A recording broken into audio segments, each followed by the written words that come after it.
today I want to talk about night navigation. Everyone who goes out walking in the hills regularly will inevitably, sooner or later, definitely find themselves in reduced visibility conditions. You need to be able to navigate safely in these conditions, and probably the only way to do that safely is to prepare and to practice. You need to practice reduced visibility navigation in realistic conditions, but there may not be thick fog or heavy falling snow on the day that you decide to go out and practice. So the one type of reduced visibility that you can guarantee is that every night it will get dark. And if you can navigate safely in the dark, in the hills, then this will help prepare you to navigate in other types of reduced visibility. Of course, there's a problem here, and that is walking in the dark can be dangerous, as you can stumble or trip over things that in the daylight you wouldn't. So I'd suggest you start off by doing night navigation, in a large, flat, open area, and then practice this until you get competent and confident, and then slowly move out into more rugged terrain. For example, you can leave markers in the daylight and then practice navigating to them in the dark. Only once you've gained a good deal of skill and experience and confidence in your own ability should you venture out into the hills at night. Or, better still, book a qualified and insured instructor and ask them to teach you the skills of night navigation. At night, your compass will still point north, and the features marked on your map will still be there. Your map and compass don't change when the visibility drops, but you may. For example, you may take shorter paces when you're walking, or you may walk at a slower speed. Small features that in the daylight you can scramble over easily can become, more problematic in the dark. There's also the psychological aspect to consider. If you've set off for a night navigation practice walk with your friends and you have the right clothing and equipment, you've had a good meal, you're well rested, etc., etc., your time walking out in the dark should be an enjoyable experience. Honestly, I've been out walking in the hills lots of times and it really is great fun. There is a but. There's always a but. Let's say that you didn't expect to be walking in the dark. You're looking after a casualty, or it took you longer to walk a certain distance than you thought it would. So you end up out in the hills in complete darkness. It can be quite a scary situation to be in. In addition to the darkness, there's other factors like bad weather, uneven or steep terrain, lack of proper clothing or equipment. You could be feeling stressed, hungry, tired, etc., etc. These can all combine and make something, that should be reasonably simple, quite difficult. Anyway, as I said, being in the hills at night is a good way of practicing navigation in reduced visibility. But obviously it's more dangerous, so be very, very careful and take everything really slowly. It's not a race and there's no rush. So I'll try and come up with a few tips which should help you with your night nav. Without sitting here for too long and thinking about things, I should have written all this down. I'll see if I can come up with I can come up with 4 main tips with a few subheadings, which should enable you to go out and have a go at night navigation. There's only 4 tips I can come up with off the top of my head, so it's by no means a full list, but if you follow these pointers, it should at least enable you to give it a try successfully. Okay, here's the first tip, and it's the most important tip. Be prepared for when things go wrong, if they do. I'm not saying they are going to, but you've got to have a plan. If you're going out to practice at night, wherever you are, you must have an escape route which will take you back to a place of safety. This is normally a very clear direction that you'll travel, if things go wrong. As an example, in most of this area where I am now, I just need to walk north and I'll get to the road. Or if I'm on a steep facing slope, facing in any direction, I just need to travel east and I'll get to another road. So, I'm back into safety. You must, I'll say it 4 times, give somebody a route plan. You must tell somebody where you're going. A route plan is just a detailed description of your route and your escape route. You also need to tell them what time you expect to return, and don't forget to contact them when you do return. Just one important safety note. These route plans, I'll put a link in the description box so that you can download these from my website. And you know, they're free. You can, after you've downloaded them, you can change them in any way that you want. It's a Word doc, so as long as you've got Microsoft Office, you can change it. If you want to change it so that it's more appropriate for your area. Okay, here's the second tip. Make a plan and keep it simple. The first thing to do is stop. There's no rush, so take your time and make a plan of the entire route from where you are to your final destination. Break the route down into smaller sections or legs, you know, smaller sections than you would do in the daylight. Try and get each leg to start and finish at a definite point, you know, something that you're able to identify in the dark. On the same point, before you start each leg, go back over your plan, you know, for the next section, just to make sure that everything's okay. Next bit of this tip is take your time to work out a strategy for each leg. So that if the first leg is over an open field, you may just want to think about following a bearing. If the second leg is over rough terrain, then you'll need to increase the time that you allow to cover it. So take time to work out your strategy. Okay, the fourth bit of this tip is look at the route on the map and try and visualize what the ground will be like. Will it go up steeply, or is it marshy? Are there any exposed sections, you know, etc., etc. Next bit, check your map for any obvious dangers or obstacles. You know, obstacles which are simple to get over in the daylight can be quite tricky at night. So if necessary, you may want to change your route to something simpler and safer. Last bit of this tip is have a look at your map and see if there's any handrails that you can walk along. Even if they're not going in, you know, directly in the right direction, handrails are brilliant, you know, strategy at night, and they also make great attack points. Tip number 3, go back to the very basics of map reading, and that means really looking at your map. Study it. Look at your map from where you are to where you want to go to and find out everything between you and there.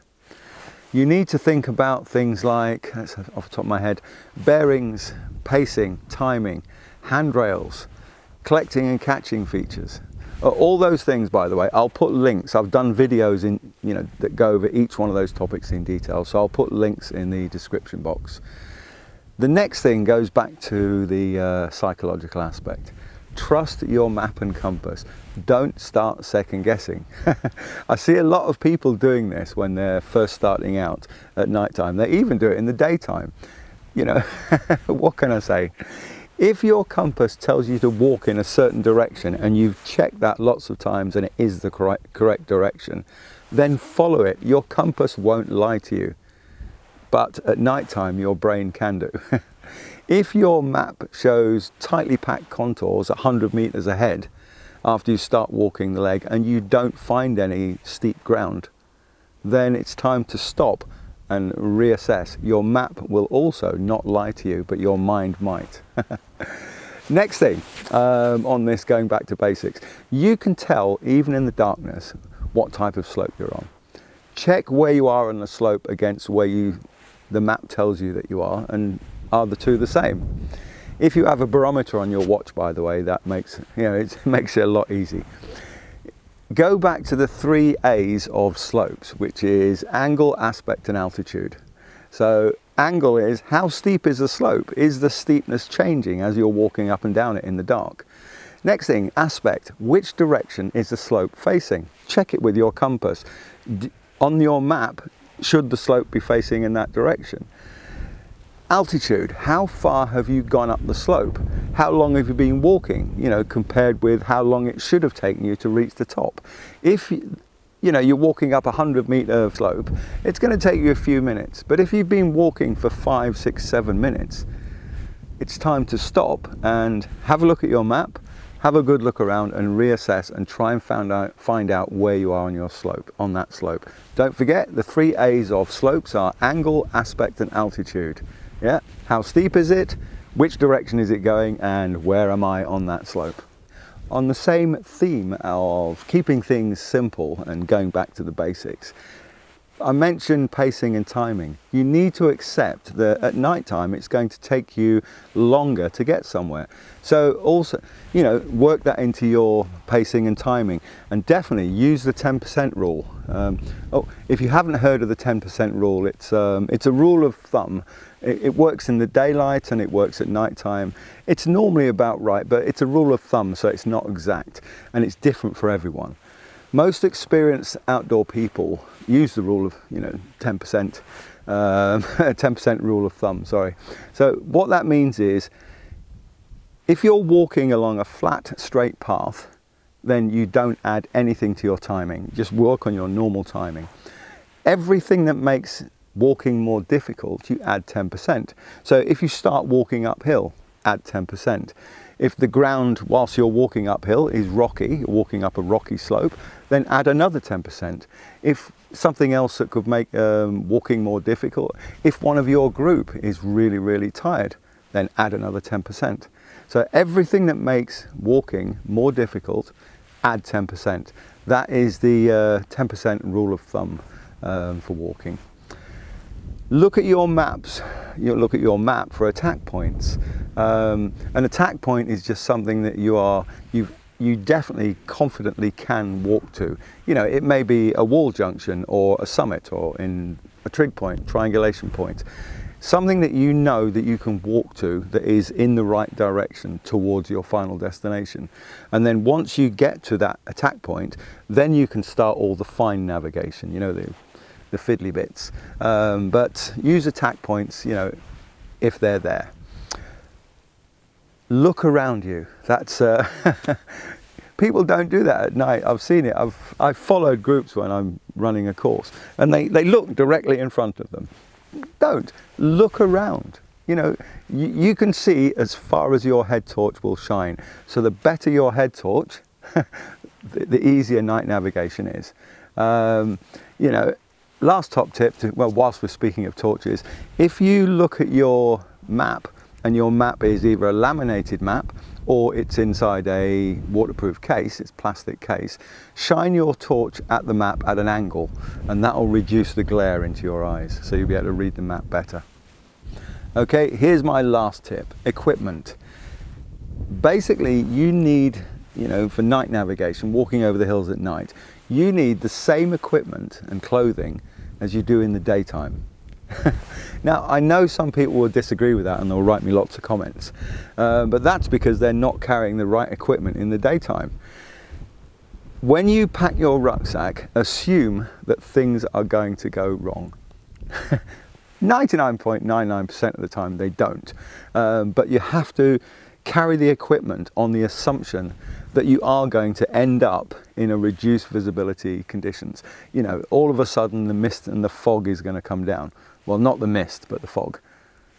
The difference between mist and fog, by the way, technically mist you can see 1 kilometre, fog you can see less than 1 kilometre.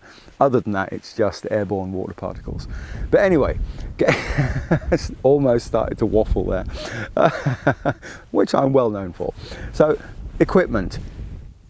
When you pack your bag, assume that you are going to end up walking in reduced visibility conditions, whether that's falling snow, fog at night time for some reason.